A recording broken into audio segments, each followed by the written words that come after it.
Hey guys, it's Monday. Welcome to another episode of the Chad Prather Show. We are back. Hope you had a great weekend. Lots to get into. Make sure you hit click, like, subscribe, do all the things that you need to do right here. And it is important that you do that. If you haven't subscribed on YouTube or on Rumble, we need you to do that so you'll get those notifications. They're not going to come in on time, but at least you will usually get those notifications from those glorious platforms. Make sure you do that and click like, leave us a comment. I want to see you in the chat this morning. I hope everybody had a good weekend. Yes or no? Was it a good one? Yes or no? Let me see it. Let me see it. Let me see it. This thing will get some more people on here in just a little while. But in the meantime, I care about the few that are watching. It's funny how that works at the beginning of a show. I want to give you my opinion today on a few different things. That's why we are here. That's why we do what we do. But this woke mob, man, I am not going to make friends today.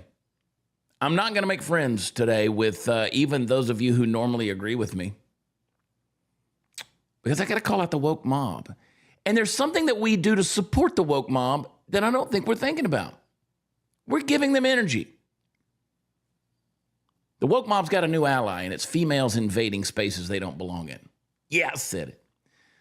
You know, you think about this baseball with this umpire, and we'll talk about this in a little while. They got the first female umpire in Major League Baseball. You're talking about America's pastime. 9 innings, 3 strikes, history built on, just getting the thing done, man. And it just bugs me to no end of what's going on. I'll talk about that in a little bit, okay? But the woke movement that's out there, these same people who will cancel you for calling out a bad movie, but will sit there in the oversized hoodies with their equality crap written on them like they're making a difference. Let me tell you something, honey. You're not changing the world by telling people what words they can and can't use. All right? You know what's actually changed the world? Let me just clue you guys in. You know what's actually changed the world? I mean, historically proven, time-tested. Hard work. Perseverance. The world has never been changed by coddling a generation that gets triggered by a man being called a man. We got grown-ass adults out here crying over the fact that somebody said, hey, guys, hey, that's gender-specific language. Really? Really? Last time I checked, guys was a term as neutral as the weather report in April, but sure, keep on holding your trigger warnings like they're badges of honor. And you want to know what the kicker in all of this stuff is? We're all out here just trying to exist, trying to survive, trying to breathe. Then out of nowhere, you got these invaders. You got like I'm talking about the females taking over men's spaces, like this female umpire. And it's suddenly like we need women in men's locker rooms. We don't. We don't need men in women's locker rooms. We don't need it either way around. We don't need women coaching men's sports teams, umpiring baseball games. I mean, let's pause here for a second. I'm all for breaking the glass ceiling. But can we please stop pretending like some things are just too specialized for the token inclusion that feels like they're trying to shove the word inclusive into a blender with the word incompetence and hoping it's going to come out like a smoothie of equality? Here's the spoiler alert. It never works. And I'm not saying what women can or can't do. I'm just saying there's some things we shouldn't do. And here comes the proof of the problem. You got this female umpire the other day who misses the very first call she made. Oh, I'm going to harp on this today. She misses it like a blindfolded toddler in a game of pin the tail on the donkey.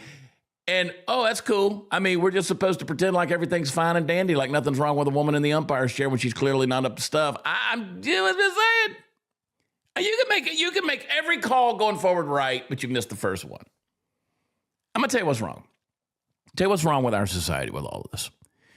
We're being told to lower the bar in our society for the sake of, quote, progress, all the while pretending like it's some sort of a victory or a triumph. Here's a news flash again. Progress isn't about giving participation trophies to those who aren't up to the task. Progress is about making sure you've earned your spot. Now, you could argue that this woman earned her spot. I could argue that she didn't. And later on, I'll tell you why I could argue that. But listen, if you've trained for it, you worked your butt off for it, hey, there ought to be some recognition for that. Don't get me wrong. I'm all for women breaking into spaces and taking charge where they belong. In fact, I got a whole lot of respect for women who have earned it. But if we're going to pretend like equal representation means forcing your way into every male-dominated space just for the sake of being there, then we're in big freaking trouble. It's like watching a vegan try to argue their way through a steakhouse. I mean, we get it. You're here, but your presence doesn't make it any less ridiculous. Irritated. Women invading spaces that have historically been held by men. We start to see things are going to get soft, folks. I mean, you're not going to be able to play hardball. You're not going to be able to, you got to make sure everybody's feelings are protected. What happened to that rough and tough attitude? What happened to the grit, the grind, the whole get in there, take a hit, get back up mentality? Now it's all about let's make sure we don't offend anybody when you start seeing, that the game, we've lost it. We've lost it. And these invaders out there, they're often, they want to act like they're bringing something groundbreaking to the table. It's a new era. It's a new wave of leadership. No, it's not. It's a bunch of folks trying to be heroes without doing the actual freaking work and being in places they don't belong. I don't care. I said it. Don't even get me started on the fact that half of them couldn't even explain the fundamental rules of the sport they're trying to redefine. But hey, you got the right uniform, so clearly you got everything figured out. Welcome. Thanks for bringing your vagina. And here's what we got to understand. Men's spaces are, they're for men, okay? Just like women's spaces are for women. We can admire the incredible strides women make in various areas, but stop pretending like all of a sudden the entire infrastructure needs to be revamped because we're afraid to hurt feelings. You know what makes you tough? Winning and competing and putting in the hours. You want to be respected in a space that's not traditionally yours. Earn it the hard way like everybody else, and then you probably still don't deserve to be there just because you're not supposed to be. Whether you could be or you're competent enough to do it, you just probably shouldn't be. Call me narrow-minded, call me puritanical, call me antiquated. I don't care. Can we keep some things with like a traditional value? Could we just do anything with a traditional value and just say, this is the way it's always been and this is the way it should be? We don't have to go changing up everything because somebody's not allowed into the country club. If I don't like it, I don't have to go try to be hanging around the bigots or the assholes at the country club. I don't have to. But I kind of respect keeping the spaces where they are. We got to give everybody special treatment and extra chances because we're filling some kind of woke diversity quota. And this doesn't even apply to the whole umpire situation. It goes for sports, business, politics, way beyond that. It's like the world suddenly said, men, your spaces are not safe anymore. And I'll tell you right now, it's a sad day when the land of opportunity turns into the land of who can cry the loudest for a participation trophy.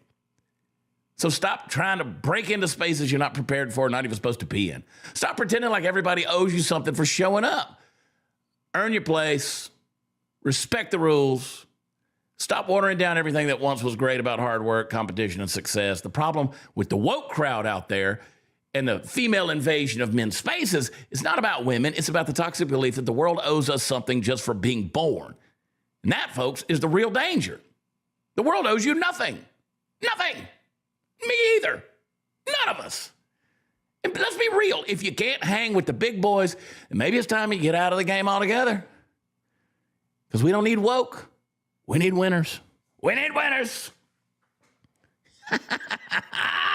Are we awake yet on Monday? Let's go. I'll tell you about my friends over at Birch Gold. Text CHAD. I spell it Chad.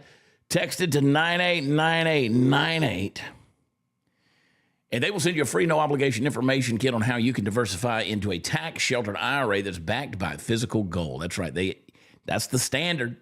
That is the standard. And with the Fed trying to do what it's doing and the rates not doing what they're supposed to be doing and the constant, fight back and forth that's going on, you don't know what the future is going to hold. So get that old 401k, get that old IRA, get that savings account, and diversify with an IRA backed by physical gold. The folks at Birch Gold will help you. They'll send you a free 2025 Gold IRA information kit, no obligation whatsoever. Just text Chad to 989898. Text them my name, CHAD. I spell it Chad to 989898. And get that information kit. Do it. Do it. I need you to do it. Let me see you in the chat, all right? Are you mad or not? Are you mad at me? I don't care. Put you a yes or a no in the chat. Come on. Be mad at me. I don't care. I'm sick of this whole invasion of the spaces, man. Tired of it. Tired of it. Like James Brown said when he got pulled over on Calhoun Expressway in Augusta, Georgia. I'm tired of it. I'm tired of it. Let's bring him on here. Speaking of a man who's tired of it. Party foul. Steve. And 100% agree with everything you said, even if that makes me a male chauvinist a little bit. And you said you did or did not? A little misogynist, maybe. Did you say that you agree with it or not? 100%. There's we've lost all our spaces. It started with, think about the Cub Scouts or the Boy Scouts. They started letting girls in. Dudes started bringing their wives to the strip clubs. I mean, come on, leave your wives at home and go to the strip club. Oh my gosh, I can't with this stuff anymore. Like can we just have some sacred spaces? Like No, I don't want. And let me go. It's over. And let me just say this: stop inviting your husbands to the baby showers. Stop. Stop. Refuse to go. Put your foot down and refuse to go to stuff like But that. they're like, well, Emily's husband Jacob is coming, and you should be. No. I mean, cigar lounge, perfect example. That was kind of the men's hangout, and the next thing you know, we're bringing women with us to go to the. And then you have these women who say, but I love cigars. Very few of you do. Very, very few of you do. Very few. I can count on one hand my friend girls who truly, like I know Kelly does and I know Jara does. Who else? Tony likes to go. She likes to go, but she doesn't like smoking cigars. After she's had a drink, she'll take a couple of puff on one. That's not loving a cigar. Yeah, I think she just likes being with me. See, you're more contradictory than Eric Holder. I can be. I'm just saying. Yeah, because it's your wife. You have to say it. You got to qualify what you just said. Same thing. She goes to the woods with me. She goes hunting. One of our first dates 25 years ago was hog hunting in the woods. She kill anything? Yeah, she kills stuff. She's like, she ain't scared. You ain't gotta be scared. I'm just saying, did she kill anything? Did she do any hunting? Or she just she jumps in there and does the same stuff guys do. But I'm trying to find. The first to say that the women ain't got no business umpiring baseball. Yeah, we're gonna talk about that in a minute. I'm on space for her. I'm gonna camp, and that girl loves baseball. Yeah, she'll be like, no, there's some same thing. She feels that way that a woman shouldn't be a president. It pissed me off. It pissed me off years ago when at the Augusta National when they caved at the Masters and they had to get a woman in there. And here's the thing: they went this whole thing about they didn't have a black member, and so that became a big deal. And so they got a black member. They got this token black member in there, and it's like that wasn't like that. To me, that just nullifies the sense of accomplishment. And I don't care about your melanin. We'll talk about that as well later on. But I'm like, if you want to have a male only club, have a freaking male only club. I said this about Nancy Mace talking about being the first graduate from the Citadel. She shouldn't have been. I don't agree with it. Stop invading other spaces that you don't belong in. It's not an accomplishment. Why don't you make your spaces better? Yeah. I shouldn't get into this yet, but you know what? I won't get into this yet. Just remind me of what we watched last night. We'll talk about it with the WNBA. Okay. No. I want you. Just multiple things happened last night at dinner. Insane. All right, talking about contradictions. Eric Holder. I want you to see just how fast Eric Holder literally contradicts himself on this topic of gerrymandering. The Democrats are up in arms because of Texas, quote, gerrymandering or changing the districts. Let me just tell you something. The Democrats are up in arms because they've been doing this for generations. And they're scared to death that they can't have fair elections anymore. Because again, they're not idiot, liberal, lefty progressives, okay? By and large, they want you to believe that America is, but it's not. Play Eric Holder. Let me ask you, how can gerrymandering both be a threat to democracy and also the way to save it? Well, there's no question that gerrymandering is a threat to our democracy. It allows politicians to pick their voters as opposed to citizens choosing their representatives. But we are now in a situation where we find ourselves where authoritarian moves are being made by the White House through various states, Texas most prominent among them, and there has to be a response to that. What I've said is that we have to protect our democracy now if we ultimately want to be able to save it. And so taking the reasonable steps that have been proposed in California, I think it makes a great deal of sense in this moment, a temporary way in which to respond to that which is happening in Texas, with the thought that after this crisis has passed, we get back to the fight against gerrymandering by anybody. Let me ask you. Yeah. Okay. Here's the problem, Eric. Eric literally just said that gerrymandering is a threat to democracy, but the only way to save democracy is through gerrymandering.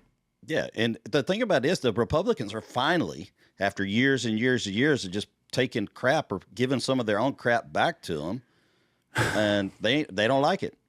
They don't like it. Just some of those states are just, they've done that completely forever.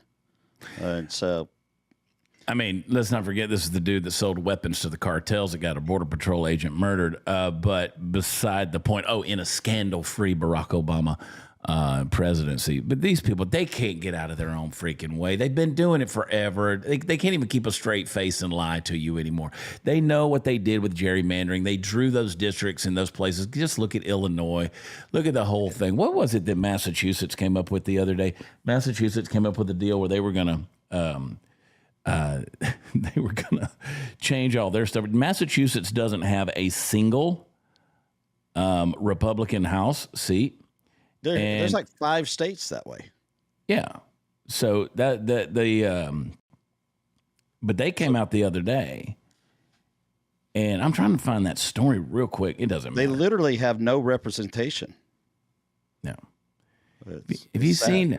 I mean, not Republican. Yeah, that's what I mean. That's no Republican. Yeah, they said they were going to redistrict in response to Texas. There's 0 Republican seats to lose in Massachusetts. I mean, so that anyway, that doesn't make. It's just something to put out to their voters, and can I just say something kind of crude here and just ask your opinion on it? Have you been following up with this? I don't know. Yeah, go ahead. You can ask. Have you been keeping up with this whole dildo thing with the WNBA? Yeah, I think it's hilarious. Apparently they're arresting me. How are they smuggling those in? Well, I would just, if I was smuggling one in, I would just lay it right beside mine. Just in your pants. Yeah, just in my pants. Yeah. Well, I heard Angel Reese try to throw it back in the crowd and missed that too. King Charles quoted the Quran and thanks Muslims for contributions to the UK. Let's just hear what this blood drinking piece of let's just. As the Quran says, God does not burden any soul with more than it can bear. We hope that you have a blessed and fulfilling Ramadan. Peace be upon you all. Ramadan Mubarak. As Muslims across the United Kingdom and the Commonwealth observe the beginning of the holiest of months in the Islamic calendar, the month of Ramadan, I just wanted to convey my heartfelt best wishes to you all and to tell you just how much my wife and I are thinking of you at this special time of year. As this would have been a joyous time. Mosques would be filling with life. Muslim families would be coming together to share food and prayers, and many of them would be inviting their neighbors and friends of all faiths and none to join them. My wife and I can only offer the Quran, the Ramadan. Is that going on right now or something? It's starting. Oh, I have no idea. Don't care. It's not my thing. No, it's not. It's definitely not your thing. I mean, anybody wants to read Surah. Men are the protectors and maintainers of women. If they are disobedient, admonish them, refuse to share their beds, and strike them. I mean, why not? Then there's Surah 489. If you turn back from Islam, seize them and kill them wherever you find them. I'm just looking for these encouraging verses from the Quran for Ramadan. Yeah, I don't know a single word in the Quran. Don't plan to. I'm not a big researcher of, religions that tell you to kill other people in the name of religion. And I know. There you go. Some invading spaces there. If you tried to invade that space, you'd be in trouble. Yeah. Why aren't the women trying to get in there? No, and why don't white men try to go in there? White men. How about women? Go. Let's send the. I mean, Surah 929 says, "Fight those who do not believe in Allah in the last day, and who do not consider unlawful what Allah and His Messenger have made unlawful." I mean, that's basically a call for jihad. And then there's Surah 9:5, which of course is the sword verse. Of course, is the sword verse. I don't like any religion, including if Christianity was calling for death to people. I mean, that's just. It's not. Well, cool. It's one thing. Let me be real fair.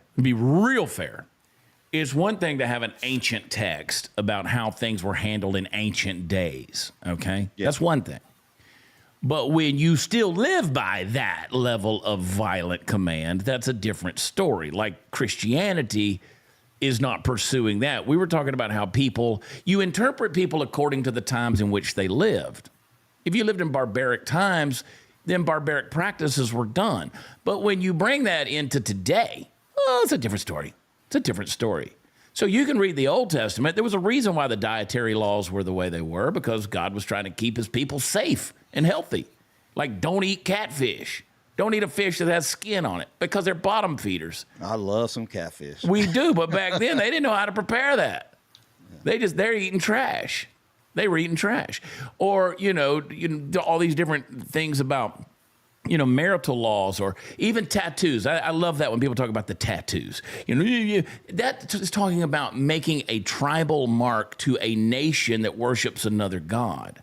So you're taking on, in order to get along with a neighboring, warring faction or nation to make peace, you're taking on the images of their gods, which is a violation of the first commandment. Like that's what he was talking about when you make a mark on your body. People don't understand that. But King Charles is going to tell you in Ramadan, in the great contribution of British society. My wife and I. Camilla. Did you see?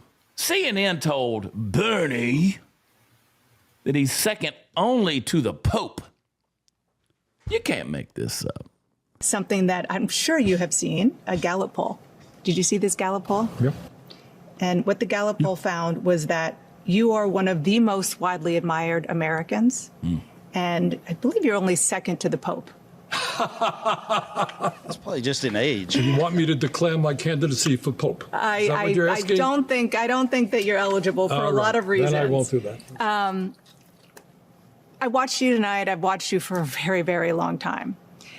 You're obviously still full of vigor and intensity for the things that you're passionate about and have been for decades. Is there another presidential run in you? Oh, God. Let's not worry about that. I am going to be 84 years of age. How about next say month, no? as a matter of Just fact. come out and say I'm too old for that. I think that speaks for itself. We don't Something want that any more old men. I don't care if they're Democrat, Republican, Independent. Let's stop putting the 75-year-olds in office. Yeah, well, Yeah, that's dumb. Yeah, Bernie's 83. Yeah, that's way too In old. another month, in exactly another month, like he said, he'll be 84 years old. Yeah. So no, I think that speaks for itself. Bernie had a shot. He lost it. The DNC took it away from him. Most admired man. I want to see how many people in the chat admire Bernie Sanders. How many people in the chat admire Bernie Sanders? Do you admire Bernie Sanders? Yes or no? I'd love to hear from you. Bernie Sanders, he's the one that's never had a job, right? I love it. That's a broad list, bro. That's a broad list. But I mean, he honeymooned in Russia and spent a little time over there. He's a good communist, a little Fidel. But I know everybody admires, both in America, everybody admires the Pope and Bernie Sanders. I mean, if my list of people to admire pops up, it's going to be Bernie Sanders and the Pope. I juggle which order they're going to be in, Steve. Like, I don't know. I try not to admire anybody because they let you down. Can I just give everybody a life principle? Never pick a hero that's still alive. Just don't do it. Never pick a hero that's still alive. Well, nowadays, don't even pick one that's already dead because they dig up stuff. They dig stuff up, and then you're crushed. Yep, it takes a little bit. It takes a little bit of time. All right. This was so brave and so bold, this valedictorian. She was giving her valedictory speech there at UCLA. That's the University of California, Los Angeles, for those of you keeping score. Bold. This is Dinesh D'Souza's tweet. Check out the administrator in the back. This is according to Dinesh D'Souza's tweet as well. This is the first thing I noticed. Watch the head nod when she says this brave and beautiful, bold statement. Play it. Excuse my language, but to that I say fuck and fuck the Trump administration.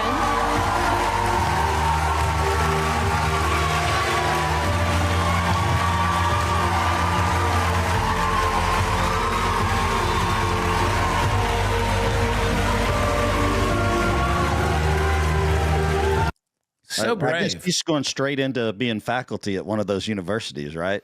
Yeah. Okay. Great point. Great point, Steve. Well, Immediately they'll hire her. And she's so, ooh, in my little safe spaces. F ICE. This is a girl who's never had a roommate that was an illegal alien.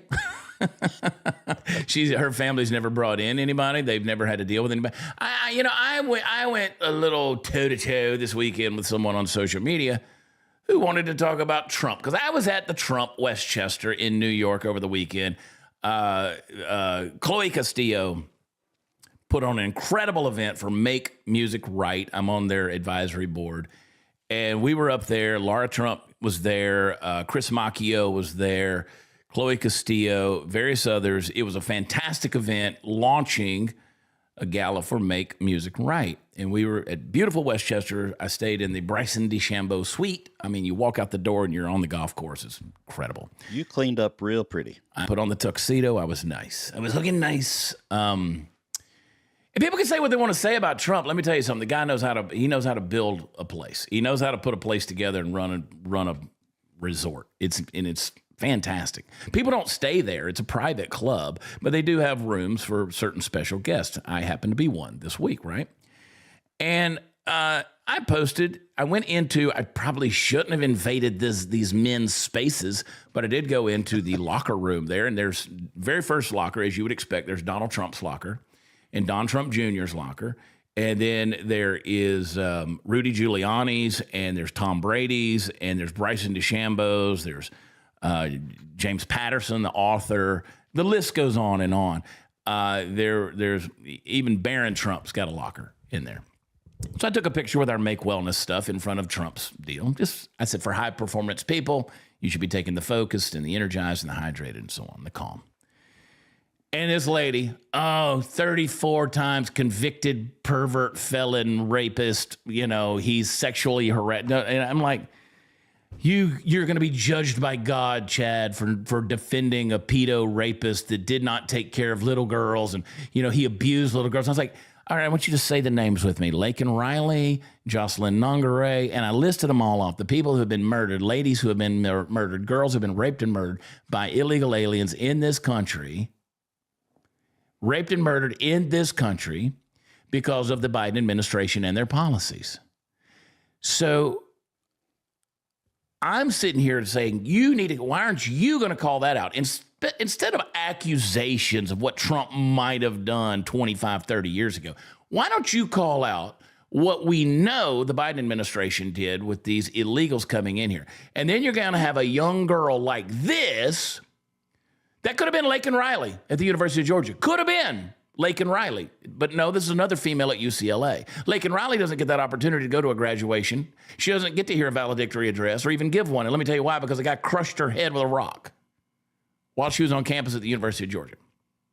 So when you're going to go up there and say F Trump and F ICE and F the people who are doing these deportations, F you, because you don't live in a real world. Like that academic bobblehead in the back who's pushed his papers around in his little bubble for the last 30 years and has never tried his weird-ass theories in the real world, but sits back there with his little pompous grin, his little smug look on his face, and going to nod back and forth. This right there is why you don't send your kids to college, you don't send your kids to the university, because it's no longer higher education.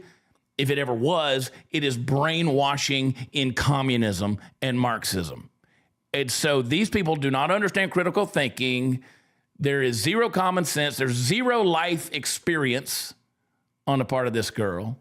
And she did it for cheap applause in the safest place you could do. In the safest place you could do it, you did it right there in academia, giving your valedictory address, and everybody went wild. You're going to sit up there and say, F the protectors. F the people that are cleaning up our country, cleaning up our streets, closing down our borders. I got a problem with that. Because, again, you've never lived with the consequences of what not having those people around will do. You can't handle the truth. Asians, man. Asians. She was Asian. For those of you who aren't listening, or you aren't watching, you're listening. Make sure you hit like, hit subscribe, do all the things you're supposed to do. You don't even have to smash the button. Just kind of rub it. Just kind of touch the like button, the thumb up.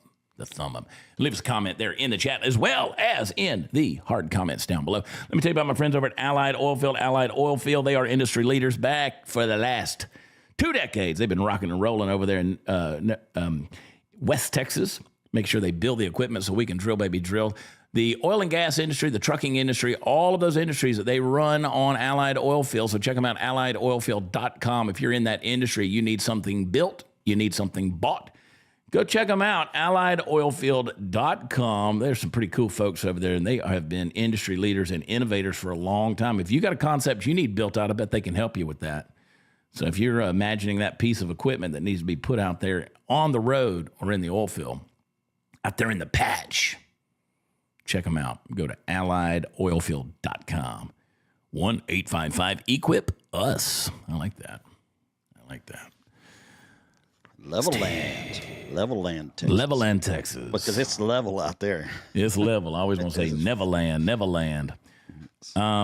But guess what? Speaking of invading spaces, the Minnesota Vikings, they got a new gay cheerleader. Hypo. And they beat the Texans. Oh, look at him. Look at him. He done did what he did. Ho hon. Oh, sure. He got the palms working. He got the palms, got one up, one down. Why he in the front, though? Why he in the front? Why not one of the big old thicky leg girls come up there and poop around? Bam. Look at that booty hole. You know what that booty hole been up in there? You know what's been up in that booty hole? Not one of them girls. So how many men does that make in the NFL cheerleading? That's information I don't have on the top of my head. I thought you might know because, there's gays watch football too. Now, do they? Yeah. I don't care. Yeah. I don't care. How many male... I'm not saying he's gay, though.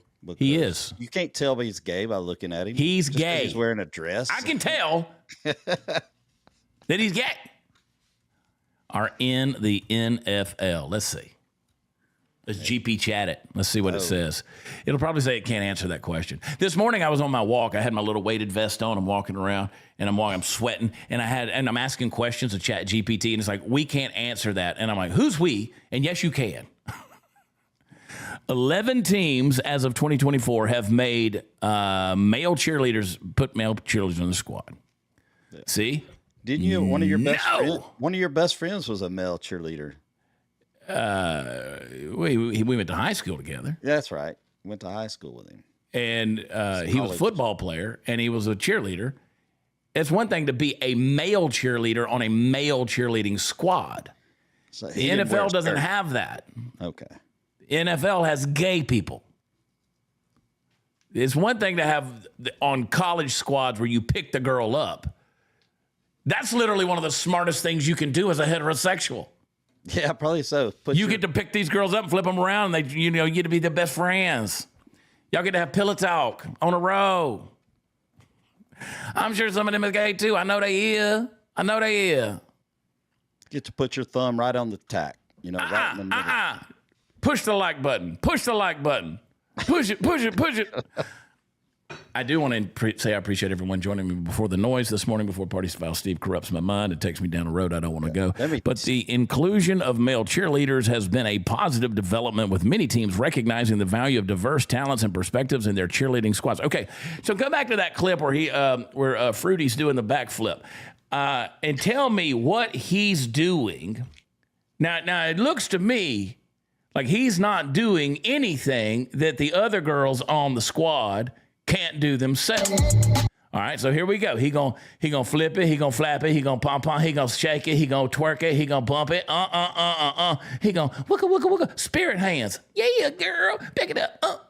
Dicka. All right. He's not wearing a skirt, though. See, whenever did you have to put your readers on to watch that? Yeah, I did, because I have it little on the computer over here. So yeah, you do. You got it little on the computer. God. Hey, here's my point. He didn't do one thing that any one of those girls can't do themselves. Fair? Is my point being made? All right. See, now in college, when you got guys on the squad, they're doing something that the girls can't do. I've never seen one of them girls toss another girl up in the air and catch her with one hand and hold her up above his head. Like, ain't no girl gonna do that. They don't do that so much once they're in professional thing. They don't do it at all because there's no male cheerleader squads in the NFL. Gotcha. It's about dancing girls. But if they start letting the trans in there, they'll have some good, sturdy women. They're not going to do that either. Why because not? therein lies the hypocrisy. They don't want, that's why they get the most effeminate dudes they can to put on these NFL teams. Like I'm sitting here looking at these dudes, these gay dudes, that every one of them weighs about 125 pounds. And if you tossed a wig on them, they'd be girls. Like they look like girls. These are all little wiki men. You know what I mean? Little wiki. Let's get these trans in the Dallas Cowboys cheerleaders uniforms. Put them in at linebacker. The Dallas Cowboys need all the help they can get. And you know what? The Cowboys are already so freaking gay. Nobody'd even notice. Jeez. Anyway, Minnesota. It gets cold in Minnesota, buddy. Just so you know, your Audi's going to become an innie. All right, here we go. Let's talk about this first female umpire. Oh, yeah. Jen Powell. Oh, yeah, that's spelled different than my last name. Marlins Braves. Yeah, Jen Powell. Marlins Braves series in Atlanta. Minor league umpire since 2016. One of 17 current AAA call-up umpires eligible for subsidy. Oh, wow. Did she miss her first call? Yeah, we'll get to the story, Steve. Oh, sorry. How long have you been doing this? Can we set the story up, Steve? I'm horrible at setting it up because I just want the point of the story. I understand, but when you have time to kill in a show, you got to build suspense. All right, Everybody has seen the clip, Steve. Okay. Just hang on. We got to build a point. People come here for the point. All right, she's the first woman to umpire a regular season Major League Baseball game. And according to Steve Powell, no relation to Jen Powell.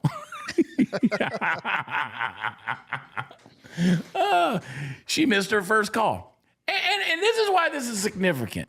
Pull the clip up. Let's just go ahead and look at it. First of all, let me just say she was consistently calling that pitch all night long a strike. She did consistently call this pitch a strike. So, again, we're not talking about Angel Hernandez here, who was horrible, who'd call something a strike 4 foot off the plate. This is a good pitch, by the way. This is a purpose pitch. It's not a strike, but it is a purpose pitch. And I will show you, he intended it to be a strike, but it wasn't bad here. It wasn't a bad pitch, but it just wasn't a strike. Play the clip. Ready? We hope you're ready. And here we go. Joey Wentz likes that first call from Jim Powell. It's a great pitch. Oh! Those guys are feeling like they haven't won in Stowers. You know, calls get missed. Calls do get missed. 1-2 to Stowers. We're only a year away from not having to have an umpire back there. Fastball rings up Stowers, leading 3-1. Here's Otto Lopez. And the cutter's a call. Some of these are horrendous. Borderline. One out of the front. Yes, he was. Some of these are horrendous. And that's called strike 3. The Noah. Okay. Track in there. That's a strike. I would like to know the overall miss, ratio compared to. Could have been 3-2 instead. It's the infield. Here's Ozuna, who flew out deep. Oh, that was good. Ooh, that one was close. All right, I'm frustrated. Listen, I was a catcher.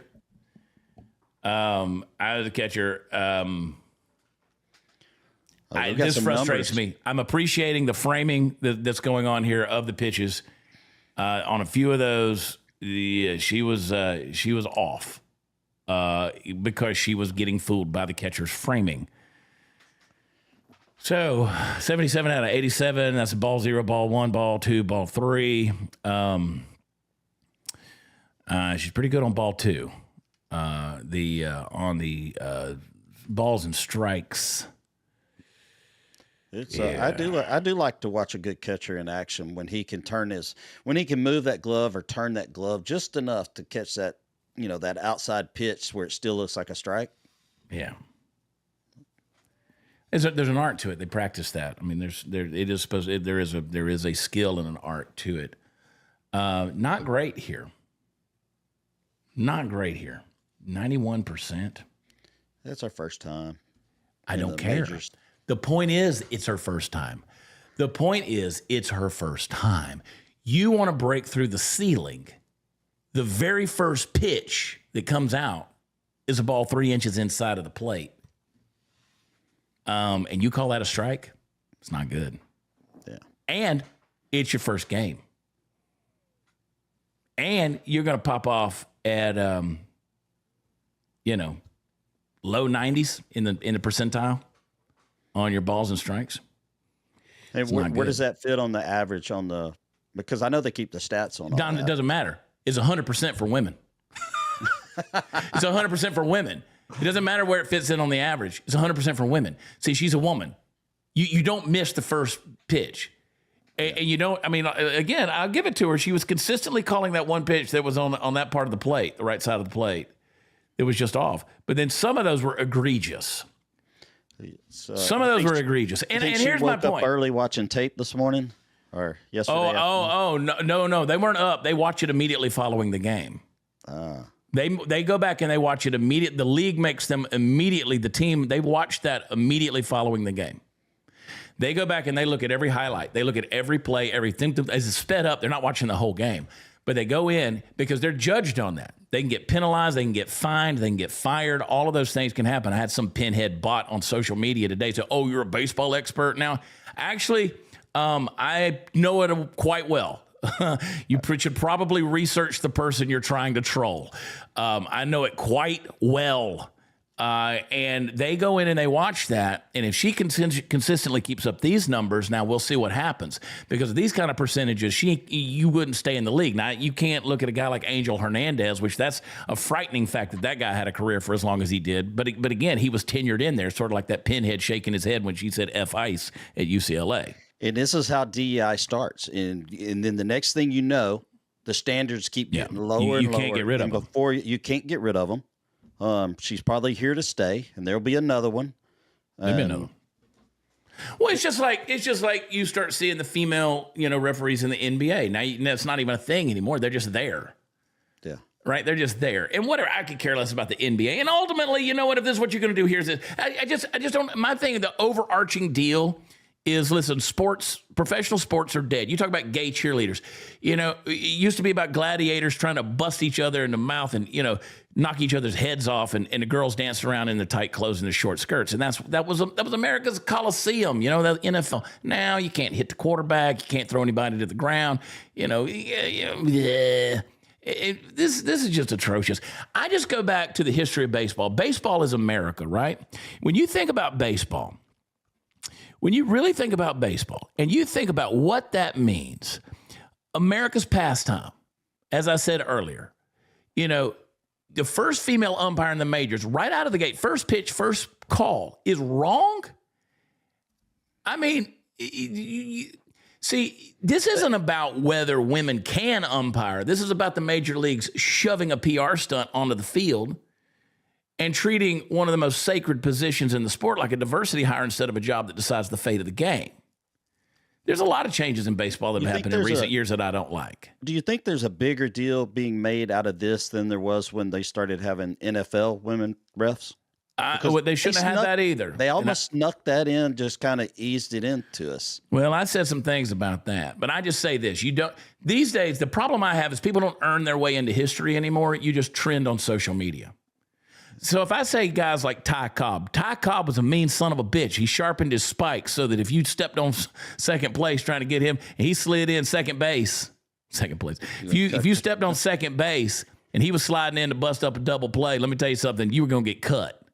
You got Pete Rose, who ended people's careers diving into him. Lou Gehrig. I mean, these guys earned their names. Jackie Robinson. I mean, these weren't about trends. Anyway, those guys weren't chasing headlines. They were in the game honestly. But now you got baseball and football and basketball run by billionaires that use the game like a marketing tool. I was going to say they were playing for the love of the game, not for the money. Now, right. There was no money in it. And these guys will sell out tradition for a photo op. Now, here we are talking about it. I mean, so much for buying me some peanuts, peanuts and Cracker Jack. By the way, Correa is back tonight at home, Steve. Okay. Oh, they're at home? They're at home tonight, and I turned it down so we could go watch Correa's homecoming. Anyway. But anyway, the baseball diamond is not a political stage. And symbolism does not matter as much as accuracy does. And I made fun of Angel Hernandez and all the rest of them, too. So, I don't like it, man.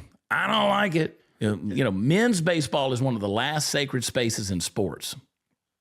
And, you know, I mean, you saw that girl, that kicker for Vanderbilt, season before last when she brought her out to do the kickoff. First place kicker, and she kicked it 6 yards. Yeah. Stop. Kind of the same thing. Stop. And Jackie Robinson didn't break into the major just because he was black. He broke in because he was one of the best, okay? Absolutely. All right? He didn't need the commissioner to gift him a headline. And we don't need gimmicks in baseball, for crying out loud. We don't need a pitch clock either. Play it. Look at her.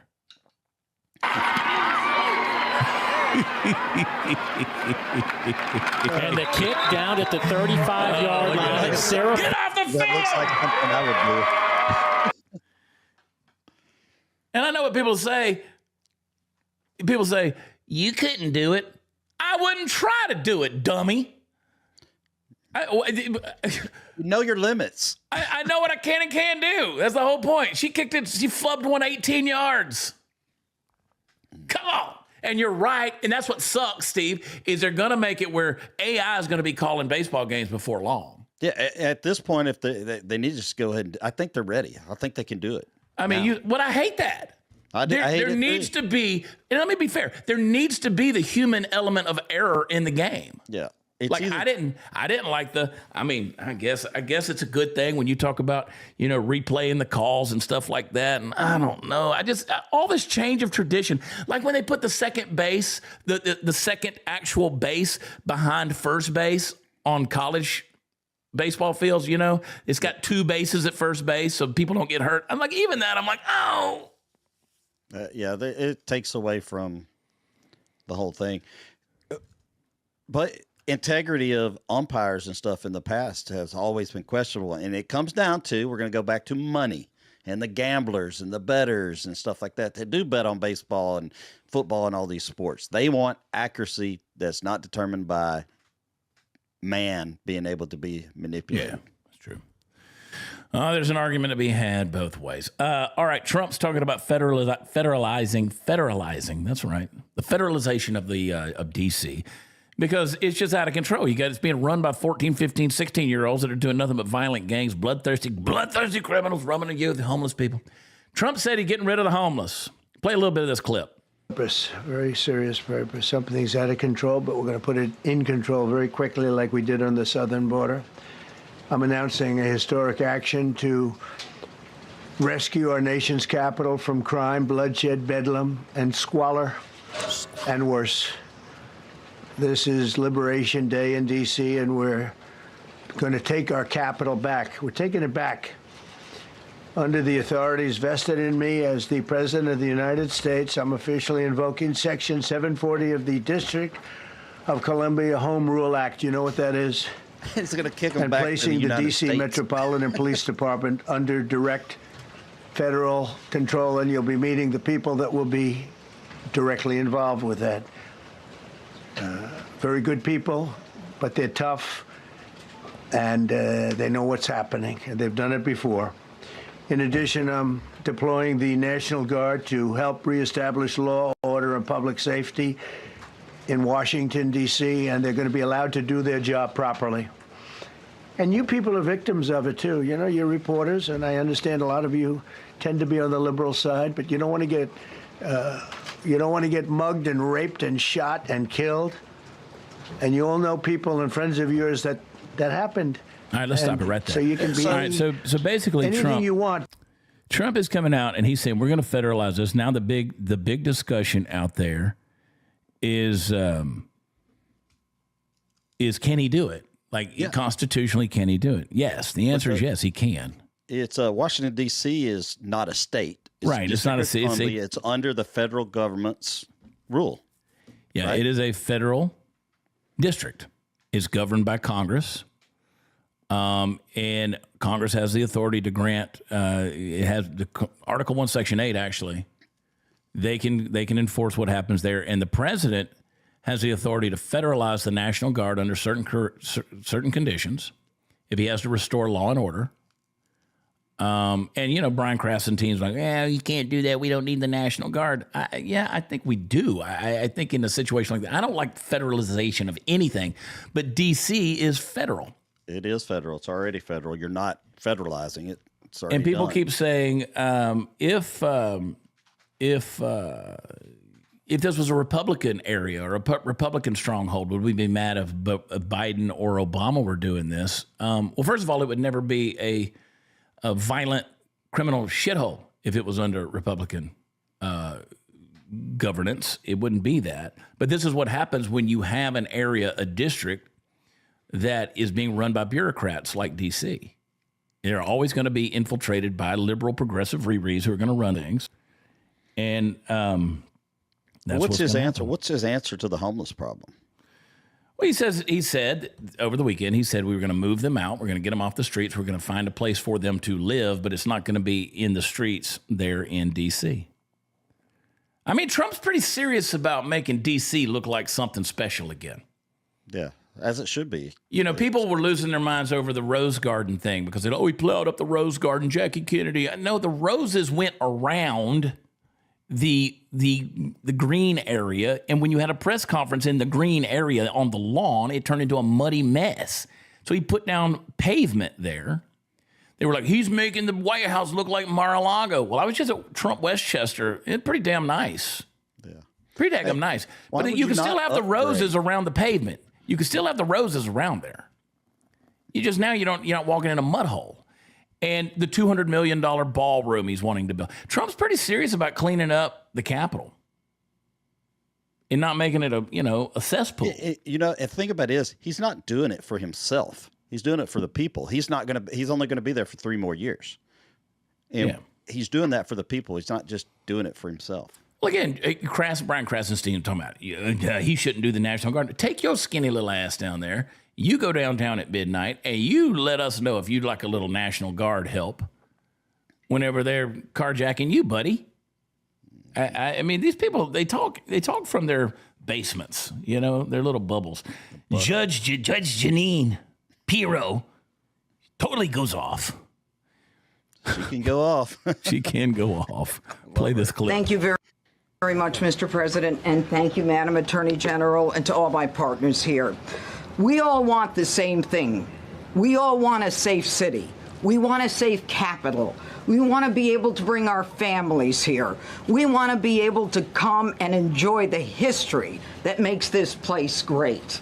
And unfortunately, we are not in that position right now. And Mr. President, I want to thank you for taking the step that we need right now to make criminals understand that they are not going to get away with it anymore. And I'm not going to stand here and go over and over the cases. But what I can tell you is this.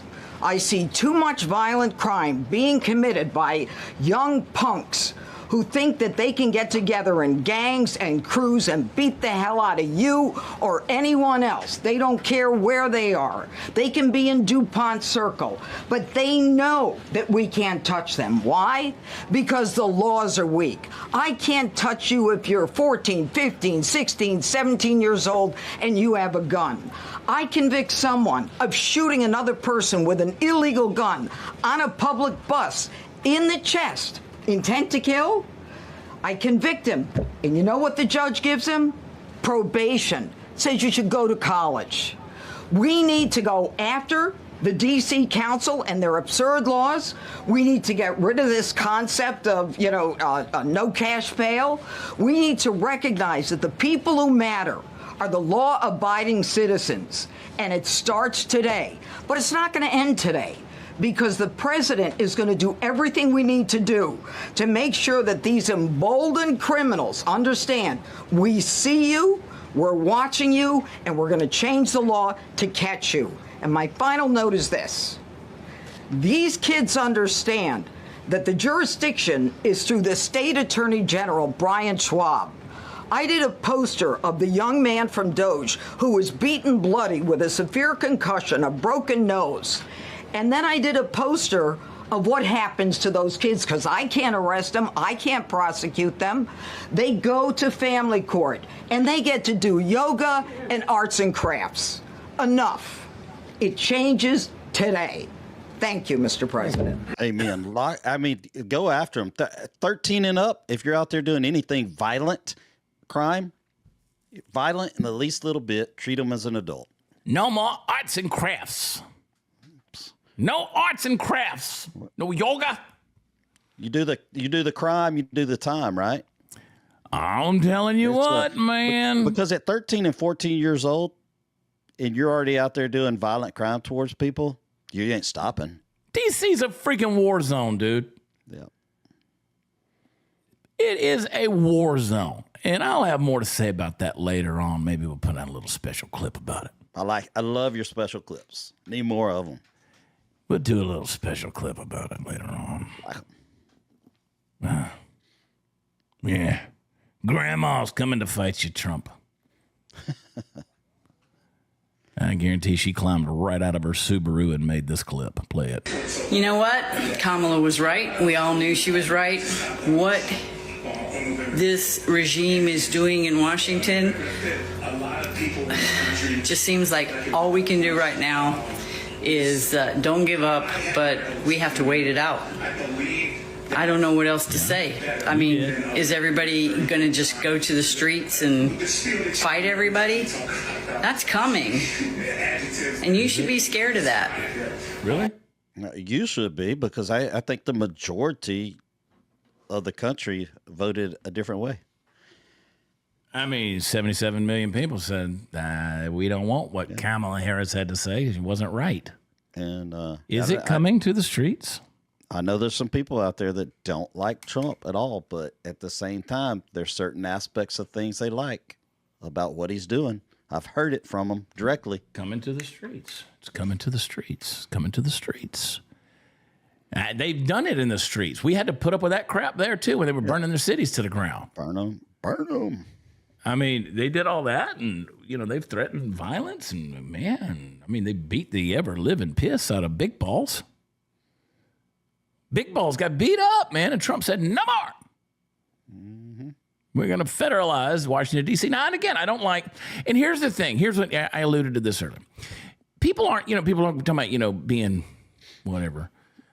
What's the phrase, David? We were talking about it, just the people just being weary of, it's not about black, fatigue, white, fatigue, the black fatigue. Everybody's like, oh, it's just black fatigue. No, it's ghetto fatigue is what it is.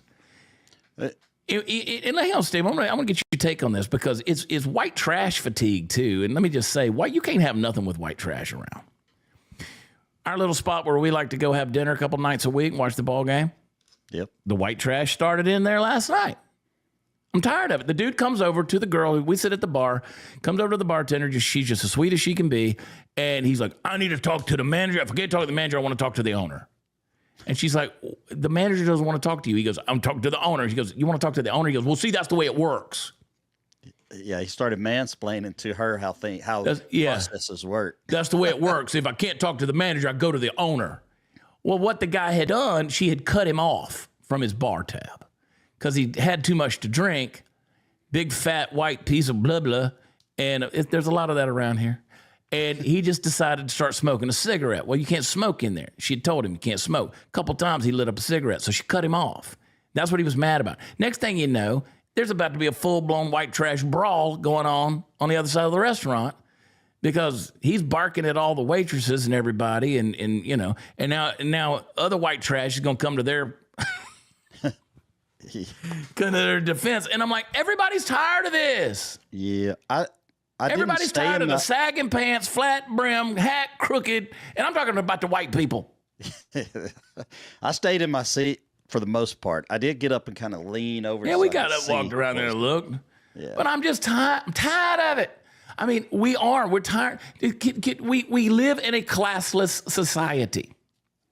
Like you would think that girl who gave the valedictory address there at UCLA with the bobbleheads back there, these leaders in academia, that they would be creating a society of educated, critical thinkers who know how to go out there and make the world better. But they don't. Instead, the haves and the have-nots and the chasm in between them gets bigger and bigger. And so you have all these have-nots out there who have not because they don't understand that taking the opportunity to go pursue opportunity, because you have the freedom to do that here in this country, they would rather carjack you and try to take your stuff.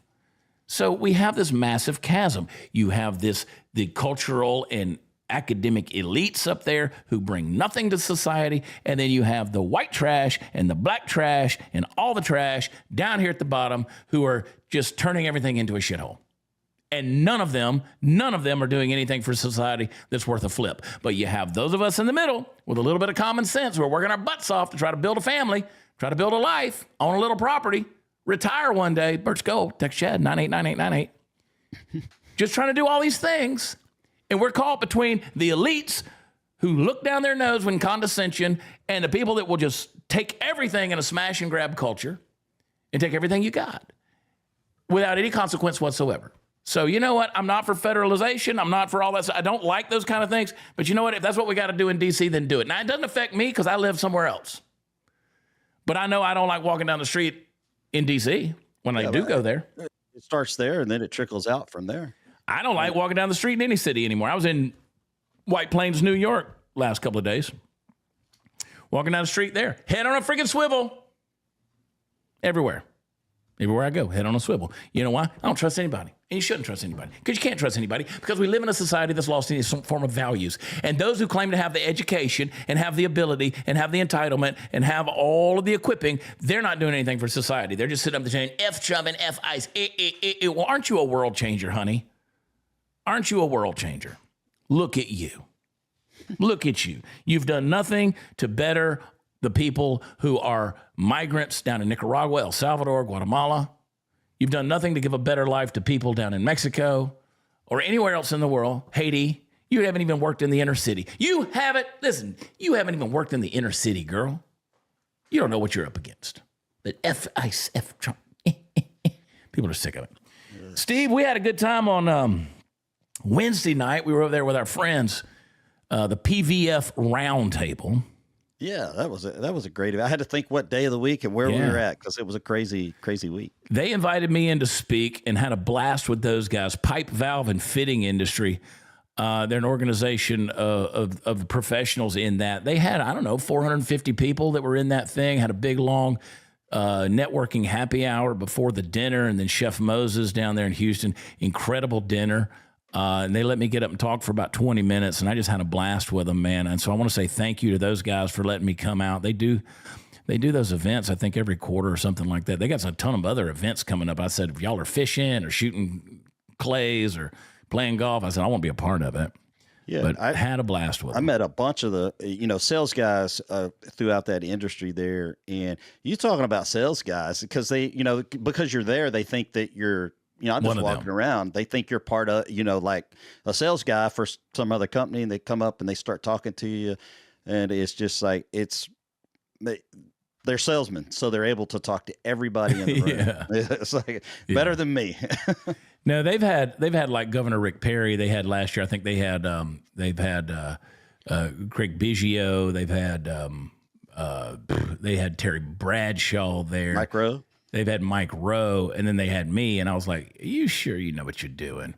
But if you want to have me get out to one of your events, I'd love to come. So shoot me a message. You can find my Book Chad link at Watch Chad, and I'll get you in touch with the right folks to make that happen. All right, Steve, we got to jump off of here, buddy. Golf course is closed. I have nothing to do. Why is it closed completely? It's closed on Monday, man. It's closed on Monday. What up? I know. I get so excited because Monday is usually my day where in the afternoon I can go out there and sweat a little bit. Yeah. Then I remember golf course is closed. That's, you would think that like barbers would be upset because barbers are closed on Monday. They can't go play golf. I know. Are barbers closed on Monday?